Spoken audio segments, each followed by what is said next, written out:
Assalamualaikum warahmatullahi wabarakatuh. Selamat pagi kelas 2. Bagaimana kabar kalian hari ini? Semoga semuanya dalam keadaan sehat ya. Dan tentunya sekarang pandemi Covid merajalela kembali. Jadi kalian harus tetap jaga kesehatan dan jangan lupa makan makanan sehat dan tetap jaga jarak. Dan hari ini kita akan belajar lagi bersama Bunda Yuni di subtema 3, yaitu di pembelajaran 4 dan 5. Dan jangan lupa disiapkan alat tulisnya untuk menyimak video materi dari Bunda.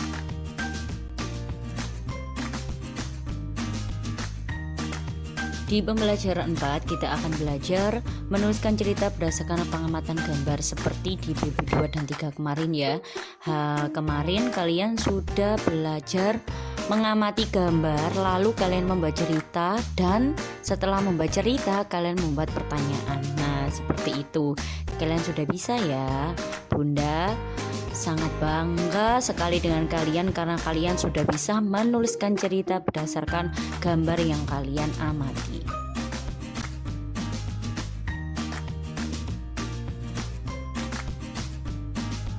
Perhatikan teks cerita ini. Ada judul bermain bola kertas. Di lapangan sekolah, Benny sedang asik bermain bola kertas. Bola kertas dibuat dengan cara meremukkan kertas bekas. Kertas yang telah dibulatkan akan diikat dengan karet gelang. Permainan bola kertas terdiri atas 2 tim. Tim yang memegang bola adalah tim yang kalah, dan tim yang menang melempar tumpukan batu kecil dengan batu yang lebih besar. Tim kalah harus melindungi batu yang akan disusun oleh tim lain. Benny sedang bola kertas. Ia harus melemparkan bola kertas ke arah lawannya. Benny melemparkan bola kertas ke arah beberapa lawan yang sedang menyusun batu yang berserakan. Salah satu dari tim lawan itu berusaha menyepak bola kertas yang dilemparkan Benny. Jika bola berhasil disepak, tidak terhitung sebagai keberhasilan bagi tim yang melempar. Jadi di sini ya, ada Edo dan Benny sedang bermain bola kertas. Dari apa bola kertas itu? Bola kertas itu dibuat kita meremukkan kertas bekas lalu diikat dengan karet gelang. Dan permainan ini itu terdiri dari 2 tim ya.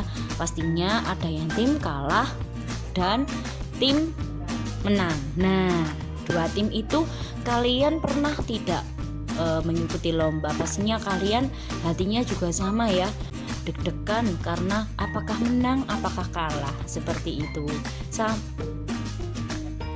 Sama dengan perasaan Benny dan Edo.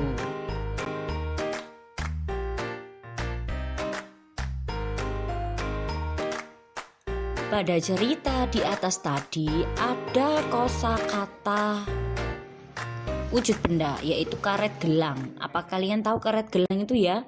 Karet itu loh anak-anak yang biasanya untuk bungkusnya rujak, bungkusnya es ya. Ciri-cirinya itu apa? Ciri-cirinya coba kalian perhatikan, berbentuk lingkaran dan tentunya berwarna-warni. Ada yang merah, ada yang kuning, ada yang hijau ya. Terbuat dari apa? Terbuat dari karet, terbuat dari pohon karet, dan tentunya bisa melar ya. Dan ia termasuk benda padat.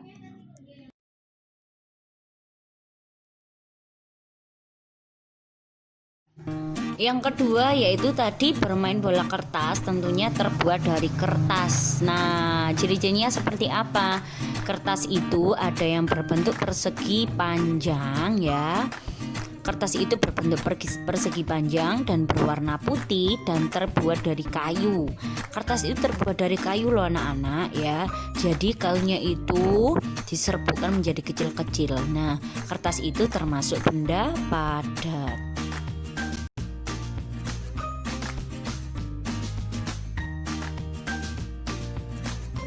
Selanjutnya yaitu ada benda batu.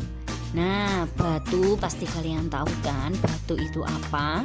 Batu itu bentuknya tidak beraturan ya. Ada yang berbentuk lonjong, ada yang berbentuk bulat, ada yang berbentuk seperti kotak, dan ada yang tidak beraturan itu ya.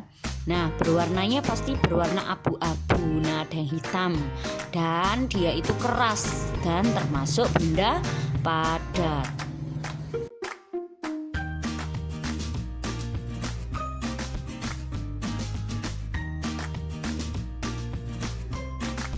Selanjutnya yaitu kita belajar bagaimana caranya menentukan hubungan perkalian dan pembagian.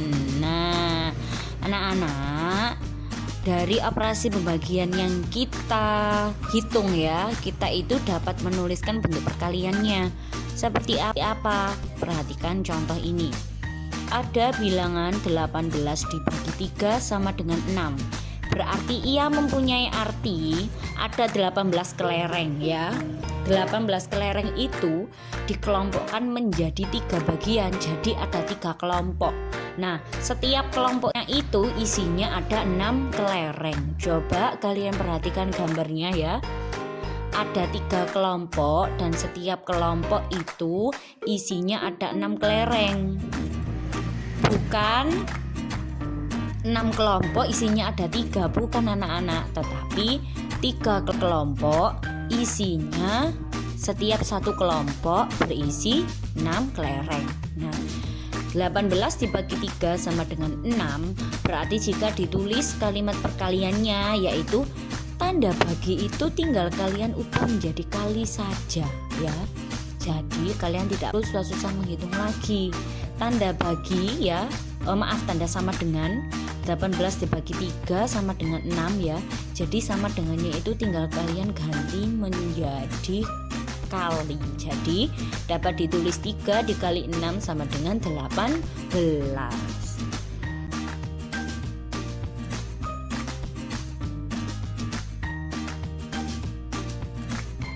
Selanjutnya yaitu kebalikannya.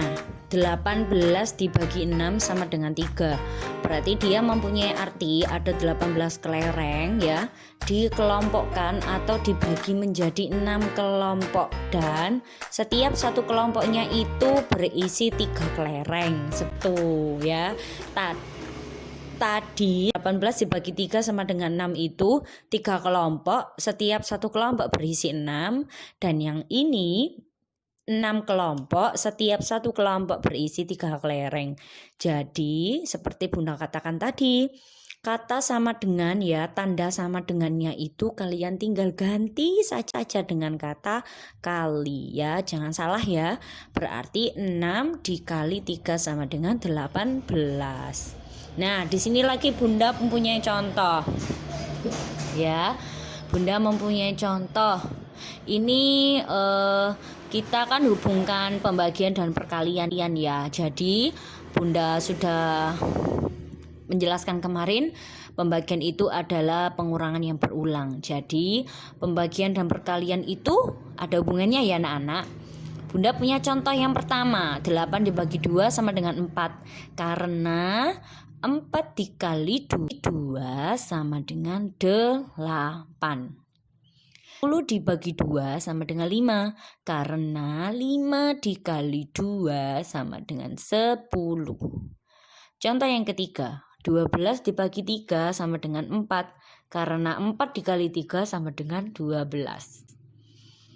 Contoh yang keempat, 15 dibagi 5 sama dengan 3, karena 3 dikali 5 sama dengan 15. Contoh yang kelima, 14 dibagi 7 sama dengan 2, karena 2 dikali 7 sama dengan 14 ya. Jadi ini beda dengan yang contoh di atas tadi ya. Kalau contoh di atas tadi ada soal tanda sama dengannya kalian ubah menjadi kali. Nah, kalau ini anak-anak ya, kalau ini itu ada kebalikannya. Kebalikan pembagian itu kan merupakan kebalikan dari perkalian. Nah, jadi 8 dibagi 2 sama dengan 4, karena 4 dikali 2 sama dengan 8. Kalau Bunda bilang 2 dikali 4 sama dengan 8, itu juga boleh anak-anak.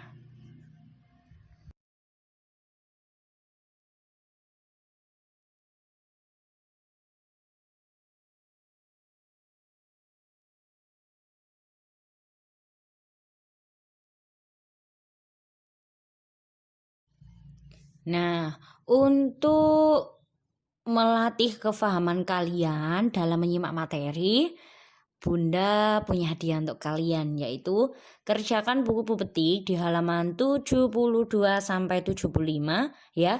Hanya nomor 1, 2, 4, 6 dan 7 saja. Jangan lupa dikerjakan dengan pensil, ditulis dengan rapi di buku paketnya ya. Dan setiap soal, setiap nomor jangan lupa kalian baca perintahnya dengan baik-baik dengan seksama agar kalian tahu maksudnya apa. Dan jangan lupa ya, kirim hasil fotonya ke Google Classroom Bunda. Ingat, tidak perlu dikerjakan semuanya ya. Hanya 1, 2, 4, 6 dan 7 saja. Terima kasih, Bunda tunggu.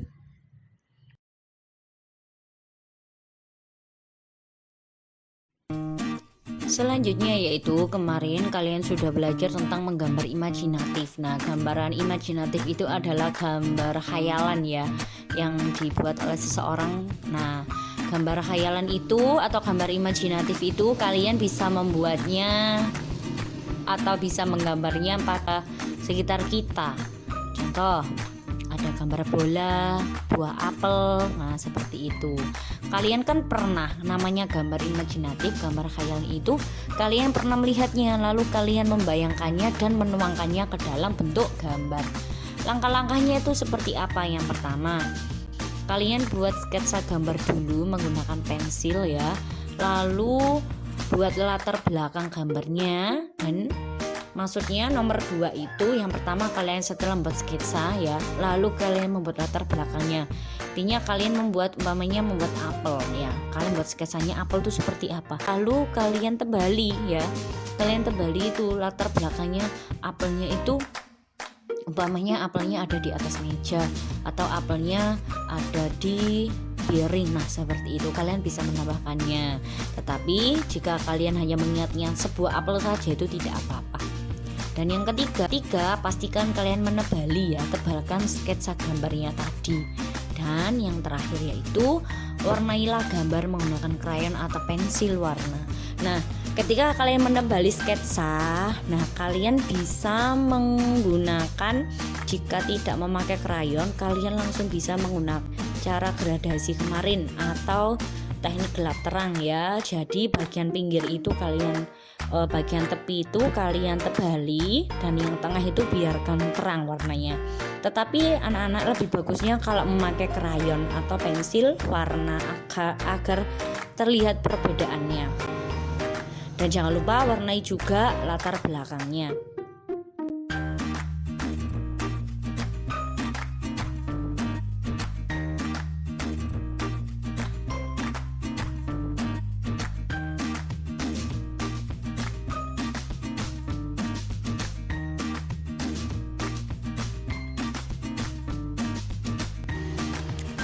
Sekarang kita masuk di pembelajaran 5. Nah, di pembelajaran 5 itu kita kemarin kita sudah mempelajari tentang tata tertib peraturan di sekolah.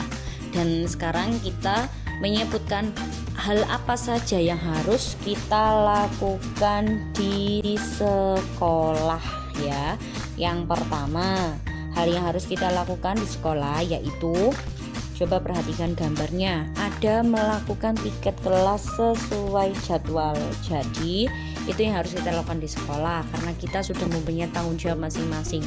Yang kedua, memakai seragam yang bersih dan rapi, tentunya memakai seragamnya sesuai jadwal ya.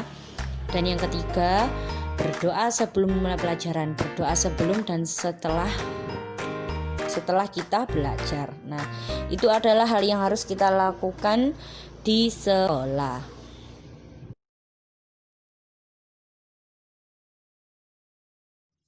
Yang kedua yaitu ada hal yang tidak boleh dilakukan di sekolah. Contohnya ada tanda silang itu ya, tanda tetot. Nah, itu membuang sampah sembarangan itu tidak boleh. Dan yang boleh itu apa? Membuang sampah pada tempat sampah. Dan kita tidak boleh juga merusak buku perpustakaan ya. Harusnya kita itu menata dengan rapi, bukan malah merusak. Lalu tidak boleh terlambat datang ke sekolah atau terlambat datang ke kelas. Jadi kita harus datang tepat waktu. Kemarin sudah Bunda jelaskan, berikan contoh tata tertib apa saja yang harus kita lakukan di sekolah. Karena tata tertib itu manfaatnya yaitu untuk mengatur kita agar lebih teratur, lebih nyaman, dan lebih disiplin.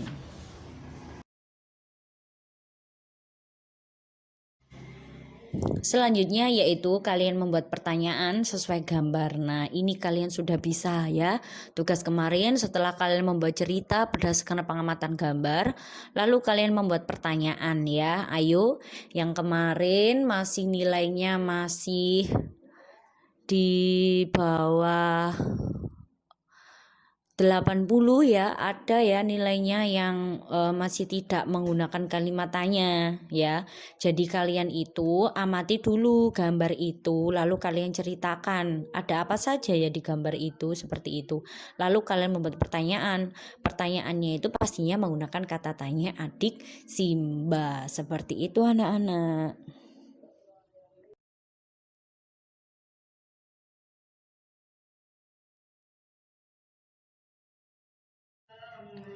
Terima kasih anak-anak, kalian hari ini sudah menyimak video materi di pembelajaran 4 dan 5. Jangan lupa tetap jaga kesehatan dan tetap semangat. Sampai ketemu di pembelajaran 6 besok. Kurang lebihnya Bunda mohon maaf ya jika ada kekurangan dalam suara Bunda atau penjelasan Bunda minta maaf. Bunda akhiri, wassalamualaikum warahmatullahi wabarakatuh.